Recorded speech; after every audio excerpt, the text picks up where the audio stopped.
ሬድዮ ኤረና ናጻ ድምፂ ኤርትራውያን ኣብ ኢትዮጵያ ዝርከባ ማዓስከራት ስደተኛታት ካብ ለበዳ ኮሮና ቫይረስ ናጻ ምህላውን ተገሊጹ። ኣብ ደቡብ ሱዳን ኣብ ሰጓሃረ ግጭት 10 ሰባት ተቐቲሎም ክብል ሓካይም ብዘይዶብ ገሊጹ። ቡሩንዲ ለበዳ ኮሮና ቫይረስ ከየስጋ ኣህጉራዊ ምርጫ ካይዳ።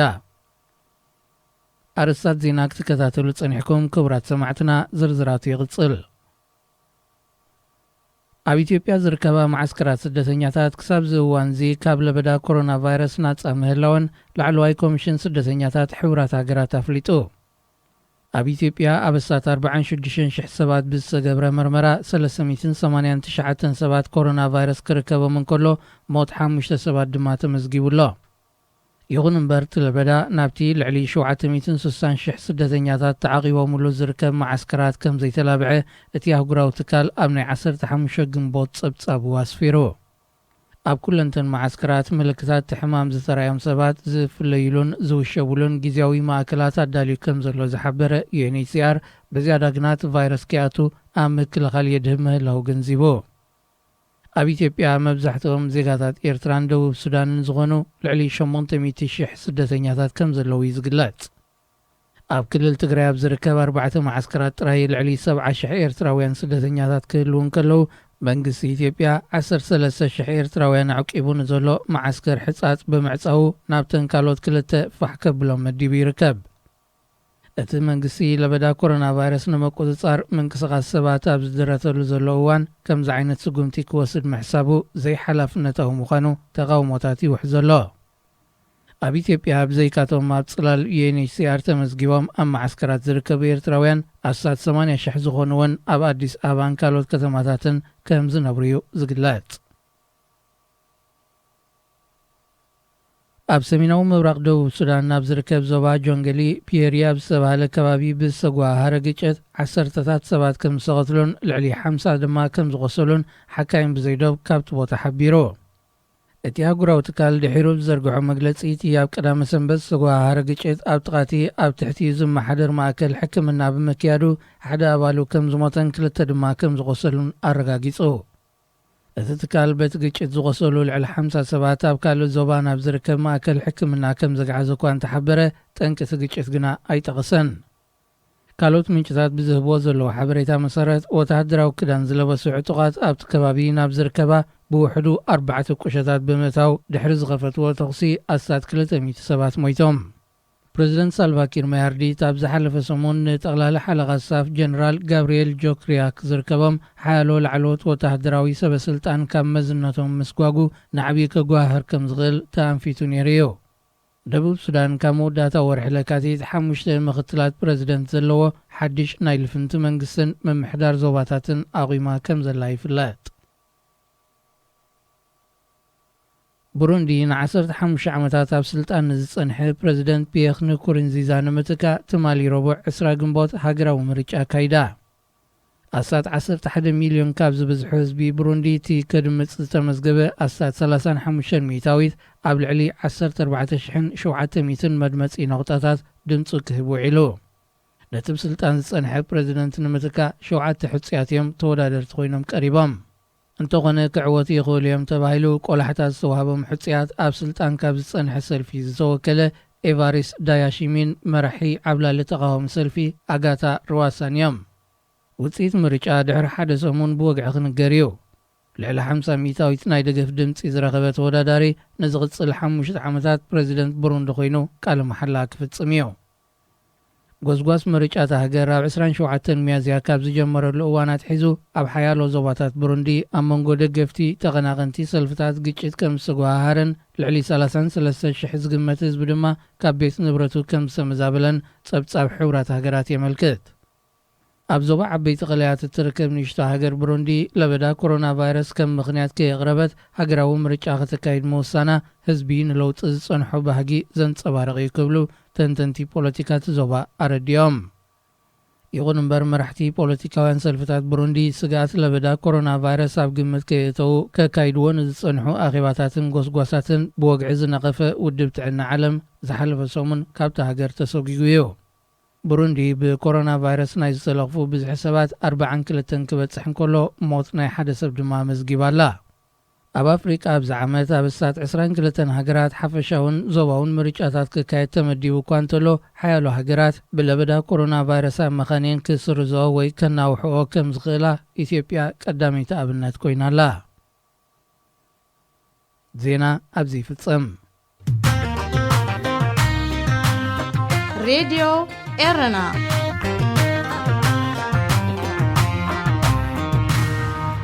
كما يتغنيو تختاتلتي مدب انتاي كيبهال اللو كم تلمود كاب كل قرنعات عالم بزعبا إيرتراوانن بعلاتهم إيرتراوانن أهلو كنتات هاجرن هزبن زبهال زلو حيزنا لكم قريبنا اللونا كتكتاتلونا عدمينايو سناي مكتال بومبت إسران 4 معالتنا تسنت إيرترا صباح سنبت نمبل إسران 9 جزي كتباليو حزب إيرترا نزا خبرت علتنا تسنت نمركب أزي كبر مسوقات كفيلو رخيبو أيمو نبينو يوهانا خبهال إكبوئيو أو حدا كابتوم كبراتن حفراتن أبوتات سخونو مسالي تسرعاتن توفاينتن جيرنا أنوستوم أبونا أتولد أبولد مريم حدا جزيك أكربنا تسنت إيرترا زبالون اسمع اتفتقهم حزبنا تسنت اتفتقهم سراوي تسنت 81 عمد مليئة كابزياتن نزند حروت 63 أمدلاي ناس إنه تحليفيا 29 أوشت هاجر كوينة وأوشت هاجر كله 34 كا أبسدت كوينة هررتنا ناس إنه كسمع عن الجمرة أبشحن 923 أبتا أب أسمرا تمهرت تجمر كلها عمد كم زنبرة أصبيقو تزيب لني ولناس النت ويسحرنت بخلو عقمي بخلو ساعتي بخلو فقادي لعلس الساعمت دليا قدم أب إثيوبيان أب إرتران دحر أب هجرات عرب أب بزحات هجرات أفريقيا أب أوروبا أب أمريكا هالو بلانيري قنا خي أيرخبكوان إنه لو مقنا أمو داتا أمبل 82 عمت عدمي أمبل 63 عمت مدلايي ناس النت زرخ يسمع عن الله ناس النت بدك إيرترا بقانقوة تقرينيا ويس عرب ناس النت تبهيلو يسوى عن تلأخوينو بخليو ناس النت ننتخي خونسي بقانقوة وسأتنياتات منقستات فريدم ويليبرتا اتشترا تبهيلو خصوع زدليو ايكونان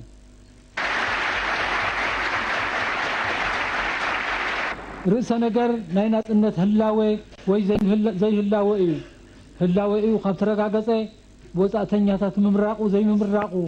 بحقي عليدا نجر ويسوال نجر ايو هزبير فرابعلو بقزا قلصومو ايو زودي دفيو زركب زلو اكزابير كاباري كلو ايمو نزا زود زيا زستنكيا ويلو حزب إيرترا لومي أب تحت حسم محدرة هقدف كوينو نتبو حدات تبلستي أنت أرتست قالسلو علما زمرحو زي تتسبي ووريد وزلو أزيت أنكر حسم على تاو من نوابرو سئنة فتحي سئنة ديمقراسي بمخانون نتادمون عطمون كسكسو أنت أرعمستون زمتون زخونو جزات إتوبيا تقاليسو زمت آنات النت وترو بحبن كرعاتن كذكرا يكبويو أو هزبي كمتي حربنيا بونا أتولد أبولد مريم زبلوو إيرتراوي بغزا قلتمو ناتسنو تمتيو إكزيابهر دما باريخو ليمو نزا ناتسنة زيقا لومون زتنكفا ويلؤو بمبال نخلو تختتالي مدبنا روحس بعال إسران 9 عمت كنيات ناتسنة إيرترا يوهانا نخلو أفكار حرنت ديمقراسي فتحي زخونة إيرتراون دابلنا نابز قصل تحستو مدبنا نسجر لبدا كورونا فيروس أب كتما وهان ناي تشاينا أب مود داتا ورح تحساس ناي كلتشحن 19 ترأيو نامل العالم كابزس فحفح إنه شد الشور حكمل حدث معلتات تريفو فلما كمتي بريزيدنت أمريكا دونالد ترامب ናይ ቻይና ቫይረስ ብምባል ዘናእሶ ዝነበረ ህዝቢ ዓለም እተቐታሊ ለበዳ ካብ ቻይና ዝሓልፍ ኣይመሰሎን ነይሮ እቲ ሓቂ ግና ሎሚ ዓለምና ህይወት ልዕሊ 300,000 ህዝቢ ብምቕዛፍ ኣስታት 5 ሚልዮን ብምልባድ ብፍርሒ ከም ትወሓጥ ገይርዋ ኣሎ እዚ ሕማም ካብተን ኣብ ማእከላይ መነባብሮ ዝርከባ ሃገራት ኤስያ ሰጊሩ ብኤውሮጳ ኣሜሪካ ኣቢሉ ኣፍሪቃ ምስ ኣተወ ዳርጋ ኩሉ ፍጡር ወዲ ኣዳም ቃዚንዮ እተን ዝማዕበላ ሃገራት ምስ ኩሉ ጸጋታተን ምቁፅጻሩ ስኢነን ኣማይታ ሸሓት ዜጋታተን ካብ ቀተለለንን ነታ ወትሩ ርእሳ ዘይትመራሕ ኣፍሪቃ ደኣ ከመይ ክግብራዩ ብምባል ኣምላኽ ምሕረቱ ናብ መሬታ ክሰድድ ዘይጸለየ ውሉድ ኣይነበረን እወ እታ ወትሩ ንብዙሓት ከም ኤድስ ኢቦላ ዓሶ ዝበሉ ሕማማት ክትቆጻጸር ትሽገር ኣፍሪቃ እዚ ቐዛፊ ሕማም ምስ ኣተዋ እንታይ ክትከውን ከም እትኽእል ርድኡ ነይሩ ኩሉ ድማ ንኮቪድ-19 ንምክልኻል ዘዝከኣሎ ከበርክት ላዕልን ታሕትን ኢሎ ብፍላይ ነቶም ብሰንኪ ውግእ ሓድሕድ ጉድለት ሰናይ ምሕደራን ዲሞክራስን ምስ ናይ ውልቂ ናጽነት ስኢኖም ናብ ፈቕዶ ጎረባብቲ ሃገራት ተሰዲዶም ኣብ ማዓስከራት ስደተኛታት ተዓቂቦም ዘለዉ ኣፍሪቃውያን ንምሕጋዝ ኣእዳዎም ተዘርግሓ እወ ነቶም ዝስተማይ ዘይብሎም ዝበልዕዎ ዕለታዊ መግቢ ዝሓረሞም ስደተኛታት ምዝርጋሕ ግድን ነይሮ ዓለም እውን ንመንግስታት ዝኸውን ሓገዛት ለገሰት ኣብ ልዕሊ ዝግና ብዘገርም ኩነታት እቲ ሕማም ኣብ ኣፍሪቃ ክበጽሕ ክሳብ ሕጂ ጽዕንትኡ ከምቲ ኣብ ሃብታማት ሃገራት ዝገበሮ ብዙሕ ሰብ ኣይቀዘፈን ስለዚ ብተዛማዲ ግዝያዊ እፎይታ ንኹሉ ደላይ ጽቡቕ ዝኾነ ዜጋ ዓለምና ተሰሚዕዎ ኣሎ ክበሃል ይከኣል እዚ ናይ ህዝቢ ሻቕሎትን ፍርሕን ንመራሕቲ ናይተን ብዲሞክራሲ ዝመሓደራን ንዝመረጾም ህዝቢ ዝምእዘዙን መራሕቲ ሃገራት ኣብ ከቢድ ሻቕሎት ከም ሸሞ ኣብ ዕለታዊ ምንቅስቓሶም ምስ ህዝቢ ዝገብሮ ርክብ ይምስክር ከም ውፅኢቱ ድማ ክንደይ ህይወት ዜጋታቶም ካብ ቀዛፊ ሕማም ከድሕኑ ክኢሎም ብምባል እዩ ህዝቦም ዝመዝኖም ዘሎ እዚ መምዘኒ ግና ኣብ ኣፍሪቃ ኣብ ከም ደቡብ ኣፍሪቃ ጋና ከምኡውን ኬንያ ዝበላ ብኽፋሉ ይሰርሕ ይኸውን ኣብተን ዝተረፋ ከም ኤርትራ ኢትዮጵያ ዝበላ ግና ክሰርሕ ኣይከኣለን ከመይ ንዝብል ሕቶ ድሕርዛ ሓጻር መሰጋገሪት ሙዚቃ ክንምለሰኩም ኩሉ ከም ዝፈልጦ ንለበዳ ኮሮና ቫይረስ ንምክልኻል ውሸባ እቲ ቀንድን ኣገዳስን መከላኸሊ ገባብዩ እዚ መምርሒ ምስ ጽሬት ኣእዳውን ብውሕዱ 2 ሜትሮ ምፍንታትን ድማ ህይወት ብዙሓት ከተድሕን ትኽእል ብፍላይ ህይወት ናይቶም ልዕሊ 70 ዕድሚኦምን ብኸም ጸቕጢ ደም ሽኮር ዝሰቃዩ ሰባት እዚ መምርሒ ኣገዳሲ እዩ ዕድመ ወዲ ሰብ ሓደ ካብቶም ነዚ ሕማም ክትምክቶ ሓገዝቲ ረቑሒታት ተባሂሉ ብሊቃውንቲ ተሰይሙ ይርከብ እዚ ድማ ነትን ልዕሊ ፍርቂ ካብ ቁፅሪ ህዝበን ኣብ ናይ ስእነት ክሊ ዕድመ ዝርከብ ዘሐጉስ ዜና ኮይኑ እዩ ሓንቲ ካብዘን መከላኸሊ ሜላ ዝተሓጎሳ ሃገራት ድማ ኤርትራ ገና ኣብ ማእከላይ ዕድመ ዘለዉ ዜጋታት ዝበዝሕዋ ኤርትራ ነዚ ዝወፀ መምርሒታት ብግቡእ ተኸቲላ ነቲ ሕማም ክትምክቶ ከም እትኽእል ተገሚቱ ነይሩ እቲ ግምት እውን ብቐሊሉ ኣብ ተግባር ክውዕል ዘጸግም ኣይነበረን ህዝቢ ይትረፍዶ ከይተሓምም እቶ ተባሂሉ ይኮነን ወላ እውን ብዘይብኡ ወትሩ ሕቶን ርእቶን ዘይብላ ዝሃስዮን ዘይኣምነሉን መምርሒታትን ሕግታትን ከይተረፈ ዝኾነ ሕቶን ርእቶን ወይ ዝተቃውሞ ከየስምዐ ኣሜን ኢሉ ርእሱ ድኒኑ ብልቡ እንዳዕዘምዘመ ምቕባሉ ለሚድዎ እዩ እዚ ከምዚ ዝበለ ዘይኣመንካሉ ምቕባል ድማ ከም ፕሬዚደንት ኤርትራ ኣቶ ኢሳያስ ዝበሉ መራሕቲ መፍትኦም እዩ ብዛዕባ ምስተዓጽኻ እንታይ ትበልዕ እንታይ ትሰቲ ወይ ስትሕጸብ ንዓታቶም ኣይንታዮምን እዩ ዘገድሶም ህዝቢ ዝተዋህቦ ትእዛዛት ብዘይ ዕጻይ ምጽጻይ ተቐቢሉ ምትግባሩ እዩ ነዚ ትእዛዝ ድማ ብመንገዲ መራኸቢ ብዙሃን ብተራ ጋዜጠኛታት ጌርካ ራዕዲ ብዘእቱ መንገዲ ወይ ኣገባብ ተጠቒምካ ከም ዝቕበሎ ምግባር ባየብሎም ድሕሪኡ ዝቐርበሉ ሓገዝ የለን ከመይ ገይሩ ዕለታዊ መግቡ ይምእርር ዝወሃቦ መምርሒ የለን ከመይሲ እቲ ህዝቢ ባዕሉ ፈተናን መከራን ኣብ ዘጋጥሞ ኣብ ክንዲ ካብ መንግስቲ ዝሓትትን ነቲ ጨቋኒ መምርሒ ዝቃወምን ኣብ ገገዝኡ ኮይኑ ነተን ዝርከቡ ንኽልተ ክምቀላ ዘሸግራ ትሕሶታቱ ብምምቓል ካብ ኢድ ናብ ኣፍ ሽቑረራ ዝመልኦ ናብራ ክሕልፍ ይግደድ ማለት እዩ እዚ ድማ ነቲ መንግስቲ እፎይታ ሂብዎ መሓውራቱ ናብ ካልእ ዝሓሸ ስራሕ እንተዝመርሖም ከም ሻሙም ተባህለ ነይሩ ኣብ ክንድኡስ ናብ ዘይድሊ ሓሸውየን ዕብዳንን ስለ ዝወስድኦም ህዝቢ ብዓቕሊ ትሚሉ ክሪኦ ይብሉን ደረት ናይ ዓቕሉ ክውድእ ኣለዎ ኢልካ ከተዘኻኽሮን ክትምዕዶን ይቕስበካ ብፍላይ ከም ኤርትራ ዝበለት ሃገር ዜጋታታ ዝርከቦም ኩሉ ሕልቦም ንጽፎም ኣውፂኦም ብደሞም ዘምጽእዎ ሃገር ሒደት ሲቪልን ወተሃደራውያን መራሕትን ናታቶም ኣዳኸርትን ጥራይ ከም ድሌቶም ሰይሰይ ክብሉላ ክሓድጎም የብሉን ኢልካ ክትመኽሮን ክትጉስጉሶን ኣገዳሲ ይገብሮ እወ መራሕቲ ህግደፍ ናበዮም ሎሚ ኣብ እዋን ለበዳ ኮሮና ዝህንፈፉ ዘለዉ ኢልካ ምሕታት ብዕቱብነት ኣገዳሲዮ ከባቢ ኤርትራ ወትሩ ፖለቲካ ዕረፍቲ ዘይብሉ ዞባ ኮይኑ ይነብር ኣሎ መራሕቲ ናይተን ነዞባ ዘማእከላ ሃገራት ሓድሕዳ ውስኔት ገይሮም ናይ ሓባር ቁጠባ ንምህናት ዝገብሮ ጻዕሪ ንዕምሪ ስልጣኖም ዘዋፅኦ ይኮነን ስለዚ ድማ ኩናትን ጎንፅን መናብርቶም እዮ ህይወት ኣሽሓት መንእስያት ይቀዘፍ ናብ ስደት የምርሕ እናቱ ግዲ የብሎምን ኣብ ህዝቢ ዝወርድ ሞራላውን ስነኣእምሮውን በሰለታት ድንብር ጻይብሎምን እዮ ብዛዕባ ጽባሕ ክመጽእ ዝኽእል ሳዕቤናት ንወለዶታት ዘገድሶም ኣይኮነን ተሃኒጹ ዝነበረ ዓቕሚ ሰብ ክስደድ ከሎ ባሂብሎም ወይ ድማ ርእሱ ድኒኑ ብለጠቕታ ከገልግሎም ይቕስብዎ ኣንጻር ባህሉን ክብርታቱን ኣውራ ድማ እምነቱ ብምውሳድ ከም ዝዓብድ ይገብርዎ እዚ ምስ ዘይከውን ድማ ንሕልፈት ከኣስርዎ ጸገም የብሎምን በዚ ከምዚ ዓይነት ጥበብ ምሕደራ ንመራሒ ኤርትራ ዘሎ ኣቶ ኢሳያስ ኣፈወርቅን ኣማኸርቱን ዝወዳደሮም ዘሎ ይመስልን ኣብ ዝኾነ ኣጋጣሚ ንዝረኸቦ ዕድል ንሕንፍሽፍሽ ክጥቀሙሉ ዘሸግሮም ኣይኮነን ነዚ ኩነታት ንምግባር ኮሮና ኣይዓግቶምን እዮ ንዓኣቶም ዝመስሉ ዘይሓፍሩ መሻርክቲ ድማ ኣለዎም ናይ ኢትዮጵያ መራሒ ዶክተር አብይ ኣሕመድ ናብ ስልጣን ካብ ዝመጽእ ድማ ኣብቲ ከባቢ ሓድሽ ፖለቲካዊ መድረኽ ንፕሬዚደንት ኢሳያስ ተፈጢሩሉ ይርከብ ብምህላው ህዝቢ ኤርትራ ብሓዘኔታ ዓይኒ ይዕዘበሎ በውሽጣዊ ፖለቲካ ትሕመስ ዘላ ኢትዮጵያ ንህግደፍ ካልእ መሰጋገሪት ፖለቲካዊ መድረኽ ኮይናቶላ ናበይ ንዝብል ሕቶ ንጹር መልሲ ንምሃብ ዝሸግር እኳ እንተኾነ መወዳእትኡስ ናብ ኩናትን ሕንፍሽፍሽን ምዃኑ ህዝቢ ካብ ብሕጂ ተረዲእዎ ኣሎ ኣብዚ ግዜ እዚ ዝኾነ መራሒ ሃገር ክገብሮ ዘይክእል ኣቶ ኢሳያስ 3 ሰሙን ይገብር ታሪኻዊ ምብጻሕ ናብ ኢትዮጵያ ገይሩ ነይሩ ዕላማት ዑደት ድማ ንህዝቢ ክሳብ ሎሚ ኣስተሚምዎ ኣሎ ንመኸተን በጣን ለበዳ ኮሮና ቫይረስ ንምምካት ግድን ድዩ ክትከይሽ ዘሎካ ፕሬዚደንት ኢሳያስ አፈወርቂ ኣብ ኢትዮጵያ ናይ ስራሕ ዑደት ንምፍጻም ሎሚ ሰንበት 3 ጉንበት ሰዓት 8 ንግሆ ናብ ኣዲስ ኣበባ ገይሹ ኣብዚ ናይ ክልተ መዓልታት ዑደቱ ፕሬዚደንት ኢሳያስ ምስ ቀዳማይ ሚኒስተር ፌደራላዊት ዲሞክራሲያዊት ሪፓብሊክ ኢትዮጵያ ዶክተር አብይ ኣሕመድ ኣብ ክልታዊ ጉዳያት መኸተ ለበዳታት ኮቪድ-19 አንበጣን ከምኡውን ሓበራዊ ኣገዳስነት ዘለዎም ዞባዊ ጉዳያት ክዝትዩ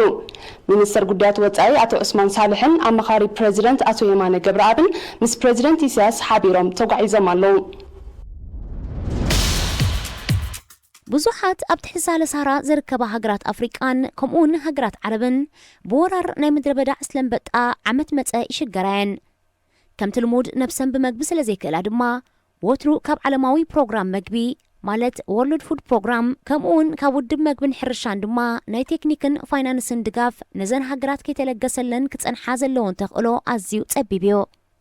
እዚ እውን ንዝሓለፉ 29 ዓመታት ኣብ ትሕቲ ህግደፍ ክስርሓሉ ጸንሐዮ ህግደፍ ይትረፍ ንምክልኻል አንበጣ ንሰቡን ተኸውን ነፋሪት የብሎን ክህልዎውን ኣይደልን ምዃኑ ኩሉ ይፈልጦዩ ወይ እውን ምስቶም ነዚ ጉዳይ ኣመልኪቶም ኣብ ዝሓለፈት ወርሒ ዝዘተዩ መራሕቲ ሃገራት ኢጋድ ስለምንታይ ብመንገዲ ኢንተርነት ኣብ ሃገሩ ኮይኑ ዘይተኣከበ ጥራይ ምሕታት ኣኻልዮ እዚ ብውሕዳት ከም ኣማኻሪ ፖለቲካዊ ጉዳያት ኣቶ የማነ ገብረአብን ሚኒስተር ወጻኢ ዝምድናታት ኣቶ ዑስማን ሳልሕን ጥራይ ዝፍለጥ እምበር ብካቢነ ሚኒስትራት ክልቲአን ሃገራት ዘይፍለጥ ክልተኣዊ ዝምድና መራሕቲ ኢትዮጵያን ኤርትራን ቀንዲ ኣተኩርኡ ኣብ ክልተ ጉዳያት ዘተኮረ ምዃኑ ብዙሓት ነበርቲ ወጻእ ዝኾኑ ኤርትራውያን ይሰማምዑሎ እቲ ቀዳማይ ነቲ ኣብ ኢትዮጵያ ኣብ ወርሒ ነሓሰ ዝካየድ ሃገራዊ ምርጫ ኣተኣጓጊልካ ከም ዘይካየድ ምግባር እዩ ነዚ ንምግባር ድማ ኣብቲ ሃገር ንዘሎ ኣብ መንጎ ገዛእ ሰልፊ ብልጽግናን ህወሓትን ዘሎ ፍልያት ምግፋሕ እዩ በዚ ድማ ክሳብ ጠበንጃ ዘማዝዝ ሕንፍሽፍሽ ምፍጣር ክበጽሕ ከም ዝኽእል ናይ ህግደፍ ታሪኻዊ ድሕረ ባይታ ዘንጸባርቆ ሓቂ እዩ ስለዚ ለበዳ ኮሮናዶ ወራራን በጣ ዝብሉ መመሳመስቲ ጉዳያት ንፕሬዚደንት ኢሳያስን መሰልቱን ግዳማዊ መሸፈኒታት ሓቂዮም እቲ ካልኣይን ዝዓበየ ኣገዳስን ነጥቢ መገሻ መራሒ ህግደፍ ናብ ኢትዮጵያ ንትግባረ ናይቲ ብሕቡራት ኢማራት ዓረብ ንኽልቲኦም መራሕቲ ዝወሃቦም ዕዮ ገዛ እዩ ኢማራት ነቲ ብጀነራል ሓፍታር ናይ ሊብያ ዝምራሕ ሰራዊት ንምሕጋዝ ንኤርትራ ከም ኢደ ቤዛ ክትጥቀመላ ጸኒሓያ ኤርትራ ኣብ ታሪኻ إذا زأتوتلن قراب التهجرات مالت السودان يمن صوماليا بقندو إثيوبيا متقاسي كال سلازي دما نزب جنرال حفتر ناي ليبيا زمراح سراويتنا محجاز إمارات عرب ني إرتران إثيوبيا كتقملن زشجرا يمثلن بقدمو زمدنا خلتي مرحتي أبني عرب براكين حجزن استمسرت مخانو زترات ريبولون سلازي دما إرترا لمون كم تمالي نزوم ناي ليبيا من الشاكة تسلطنن كتعتقن فقادنيا كتكونن كلا ترانا إثيوبيا دما وتهدراون دبلوماسيون بايتا متوات مخانو نت نجر قربت زلهم وجنات يقلصو ناي هكدف نجر بزت رايزة بقى يكونن نمنجستي أب أحمدن منجست جبتن بمخنيا زي إثيوبيا تهانصو زلا عبي حتبي هداسة متفنان فتيران اللوا سودان ون مس جبتي مرقت أوسيدالا كالوت هاجرات دما نزغ شمقلا دليتي بلانن إثيوبيا نتبوانغونينت أمريكا أو واشنطن زكاد زنبرة زته من السودان جبتن بزي مسمع عدما أب دبلوماسيا وطري أمريكان هاجرات عربن أتيا تركب حجي إتنكو أب تقودي أتيو نايمود أتعدلو قفتن زغقل فتاو كلتين هاجرات إسياس أفور قطايو نزو قداي كحزون تقوينو دما أبي أحمد هاجراو مرجع كسرزن نويانا كتفن إيو غزاتو هايبو يزوبلو وغنات قطروم كالي يكونن إذن إسياس متتتاو دما بهزبي إرترا زدقفا يكونن هزبي كويناتن ورا كويناتن سلچوو سلام ممليسو ينافق اللو لوم زبن أو زبع لازلو معالتنا تسنتو كوانتا زي رخبا نعمتا برقص كرخبا صلوتون مهلالون كوينا ورحو قنبت تحلفا لنا بلنا نلومي أدالينا يوزنبرنا مدب انتاي كيب بحالالو بزن زازم زمت زلو صمون بخالق مدب كساب نرخب سسنايو نمنيلكم راديو إيرنا ناتا دمسي إرتراويان مدب منسيات عبريدي إيرنا سلام زخبركم سمعتي راديو إيرنا بحفشة بفلاي كأمد منسيات كما يتغنيو حموس كوينو نعاكم يخوني أمزبلنا مدبات حيزنا أبساعتنا ترخيبنا لنا كسافز أمي مدبنا مسانا خد صنحو بخبر زعدمكم أخبرت محارئة سنة مكتتال مدب منسيات عبريدي رنا زخبركم تخطاتلتي مدب منسيات كنيات قنبت 24 معالتنا تسنتيو معالتنا تسنت كنيوتي رزين ترقمو منسيات نخخبرو شباشبولو زنبور اوانات انكسكر معالتنا تسنت اب هزبنا ባህላዊ ወይ ሃይማኖታዊ በዓል ክሳዕ ዝመስለካ ይስወጠካ እዞም መብዛሕትና ሎሚ ኣብ ስደት ንርከብ መሳቱ ናጽነት ኤርትራ ናብ ቁልዕነትና መልሲልናን ክንዝክር ካርኒቫላት ስሉም ጎደናታት ካብ ዓድታት ከባቢ ስመራ ዝትኮስ ርችት ክሪኡ ዝውሕዙ ዋጋብዝ እቲ ዝኽሪ ብዙሕ እዩ ክንደይ ክበሃል ሎም ኮይኑን ክርአ መዓልቲ ናጽነት ኤርትራ በዓላ እቲ ወትሩ ደላይን ፈታውን ናጽነት ህዝባ መንእስያታ ስልማታ ኣብ ከመይ ኩነታ ኣእምሮ ኮይኖም መዓልቲ ናጽነት ይዝክሩ ይህሉ ንሎም እምበኣር ኣብ ዝሓለፈ ሰሙን ተነኺፍናያ ዝሓለፍና ዝተዓመፀት ኤርትራ ዘርእስታ ቅብኣ ኤርምያስ ዕቑበ ኣመልኪቱ ገጣሚ ሃይለ ቢዜን ጸሓፎ ነጸብራቕ ኣዳሊናልኩም ኣሎና ንምክትታልኩም ደጊምና ንዕድም ወግዒ እተዓመፀት ኤርትራ እዚ ጽሑፍ ወግዒ እዩ ወግዒ ብቋንቋ ስነ ጽሑፍ ንሓደ ትሪኦ ኩን ነገር ወይ ፍጻሜ ብዝተቐጀለካ ምግላጽ እዩ እዚ ጽሑፍ ንቕብኣ ዝተዓመፀት ኤርትራ بهرمت براش بقنا وهدتن نسجي حبرن بدمكتن هستن برهان وزترفن سنقب أو هي سان مهابا يكونن وقعي حدا نرقاتو بخمستاز السنة نابتي 140 بخلت 100 سنتيمتر زعقنو صعدا شعر زفتقه قباي إرمياس عقبيو زخون زلو أبتي ليت أشعر تاستعمصت إرترا ترأيولا نبت الشعر حدا ودلار حسنديو كم دونغولا نبقلاي بتي طنبلحتا زفطرو بچقتان نزرن كسئل زوسنه يمثل نتس تفطر قرصن مسلن كا اب مزارع مقاقيليو زسفرو كابتي يارحان يتصقام بصلي من صعدان حبري زتخولت إدان لعلي زرقحت عدلا ምናልባት ነትፍረ ማህፀና ንምሕቋፍ ኢዳ ዝገለህት ትመስል እቲ ብድሕሪኣ ዘሎ ሃሳስ ምስልታት ናይቶም ዝተበጀውን መስገደላት ዘሕለፉን ዝውክሉ ኣለዉ እቲ ጸሊምን ጻዕዳን ሕብሪ ሕልምን ሃረርታን ናይቶም ተተስፎ እታደ እትመጸሉ ስንጭሩን እቲ ዝሓለፈቶ መሪር ናብራን ዘዘንቱ እቲ ሓደ እግራ ብዘይ ጫማ ምዃኑ ከዓ ራሕቂ ዝተጓዕዘቶ መንገዲ ብምንቁልቋልን ምዝንባልን ናብራኣን ዘስፈረ ይመስል እታ ባህረርታ ኢዳ ዝዘርግሐት ኣደ እቲ ኩሉ ድብነት ንድሕሪት ገዲፋያ ንምብራቕ እትጎይ ንሱ እቲ ሕልማን ተስፋኣን ዝጸረ ዝመሰላ እንተኾነ ኣንፈቱ ንምዕራብ ገጹ ከዓ ንደቡብ እዩ ዝጉምፀጽ እዚ ብሂልን ትርጉምን ኣወዳድቓ ዳሜራ ምስ ዝምተር ዝህቦ መልእኽቲ ኣለዎ ኣብቲ ካልኣይ መዛርዕ ብጸሊምን ጻዕዳን ሕብሪ ዝተቐብአ እምባታትን ስሉም ወሓዝን ኣሎ እቲ ሕብሪ ኩናት ዝፈጠሮ ጽልመትን ብድመትን እቲ እምባን እቲ ወሓይዝን ዝተኸፍለ ደምን ረሃጽን ዝተሓልፈ መስገደልን ይውክል ምዃኑ ዘረጋግጽ እቶም ህይወቶም ዝበጀው ኣብቲ እግሪ ወዲቖም ስለ ዝረኣዩ እቲ ኣብ ጎነቲ ብጸሊምን ጻዕዳን ዘሎ መዛርዕ ሕብራዊ ምዃኑ እንተዘይኮይኑ ተመሳሳሊ እዩ እቲ ሕብራዊ ምዃኑ እቲ ድሕሪ ናጽነት ኣብ ዘሎ እዋናት ዝኸፈል ዘሎ ህይወት ንምርኣይ ኮይኑ ዝቆመ እዩ እቲ ኣርሓ ግን ናብ ካልእ ኣንፈት ብምጥማቱስ ካብቲ መብጽዓ መልጋሱ ወይ ከዓ በንጻሩ ይኸይድ ከም ዘሎ ንምግላጽ ዶ ይኸውን እቲ ካልእ መዛርዕ ጎተት መተቶም ጸይሮም ብሕሉም ዝኸዱን በቲ ወያብ መሬት ተሰሪዖም ክፈልሱን ይረኣዩ እቲ ሕሉምን ወያብ ሕብርን እቶም ፈላሶ ዝሓለፍዎ መንገዲ ሕሱሙን ወይ ከዓ ነቲ ብማዕዶ ዝሪኦም ግና ዘረጋገጽዎ መጻኢ ይነግር ኣብቲ ባሕሪ ዝተገልበጠት ጃልባ ዝጠሓሉን ነፍሶም ንኸድሕኑ ዝፈራገጡን ዒቕዒቕ ዝብሉን ሰባት ይረኣዩ እዚ ነቲ ብስግረት ዝጅመር ብምድረ በዳን ኣጻሙኡን ዝሓልፍ ብባሕርን ማዕበሉ ዝሰግር ፍልሰትን ብሰንሰለት ይጸዊ ባሕሪ ተስፋን ሕልምን ዝውክል እኳ እንተኾነ ኣብዚ ቅብኣ ግና ምስ ምግልባጥ ናይታ ጃልባ ተላፊኑ ምኹላፍ ናይቲ ተስፋ ይነግር ኣብቲ ብኢድ ጸጋም ናይቲ ቅብኣ ኣብ ዘሎ መዛርዕ ኣብ ኣፍ ገደል ጠጠው ዝበለት ሓንቲ ነፍሶ ጾር ኣላ ውዕውዕ ቀይሕን ኣብ ልዕሊኡ ከዓ ጸሊም ዘለዎ ቀምሽ ዝለበሰት ፍሰት ዝረግአ ደማ ዝረገጸት ሻሽ ጥራሕ ዝተጎልበበት ድንን ኢላ ናብ ሰሜን ገጻ ዝገበረት ከኣያ እቲ ውዕውዕ ቀይሕ ሕብሪ በቲ ግህሰት ከም ዝነደረት እቲ ዝረገጸቶ ዝረግአ ደም ፍሰቱን ከዓ ጻዕቂ ናይቲ ግህሰት እቲ ሻሽ ጥራሕ መጉልባባ ከዓ